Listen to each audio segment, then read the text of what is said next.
जी बिल्कुल। पीटीआई जो सलाम सिंध ट्रेन मार्च हलीम आदिल शेख ऐं ॿियनि जी क़यादत में शहदादपुर रेलवे स्टेशन पहुतो। पीटीआई अॻवाननि ऐं कारकुननि पारां संदुनि मथां गुलनि जी वर्खा करे शानदार इस्तक़बाल करण सां गॾु अजरकूं पारायूं वियूं। उन मौक़े ते पीटीआई सिंधी सदर हलीम आदिल शेख ख़िताब कंदे चयो त हुक्मरान सिंध खे माले गनीमत समझी लुटमार कई आहे। ताज़ो छह तकरारी कैनाल कढे सिंध खे बंजर करण जी साज़िश कई वई। सिंधी शऊर पुरअमन जदोजहद करे हुक्मराननि खे पोइते हटण ते मजबूर कयो ऐं कैनाल मनसूबो ख़त्म करायो। हिन वधीक चयो कारपोरेट फार्मिंग जे नाले सां सिंधियूं लखें एकड़ ज़मीनूं कंपनी खे विकिरो करे ॾिनियूं पियूं वञनि। सिंध सरकार होश खां कमु वठे। सिंध हाणे सुजाग थी चुकी आहे। फौरन जेके सिंधियूं ज़मीनूं आहिनि ॾिनल उहे वापसि कयूं वञनि। हलीम आदिल शेख ख़िताब कंदे वधीक चयो सिंध कुदरती वसीलनि सां मालामाल सूबो आहे। सिंध जा माण्हू पंहिंजा हक़ वठण लाइ मैदान ते अचनि। हिन मुतालबो कयो त पीटीआई बानी चेयरमैन इमरान खान खे फौरन आज़ाद करे पाकिस्तान जी आवाम में पखड़ियल बेचैनी जेका आहे उहा ख़त्म करे इंसाफ़ कयो वञे। उन मौक़े ते पीटीआई अॻवान मुश्ताक जोड़ेजो, चौधरी नवीद अंजुम, अनवर ज़ई, अशरफ उमरानी, गुलाम हुसैन डेथो ऐं ॿिया अॻवान पिणु मौजूद हुआ। अगर पाकिस्तान को चलाना है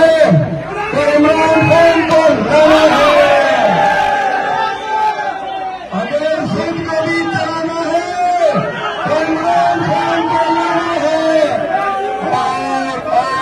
और इस दहशतगर्द मोदी को ठिकाने लगाना है।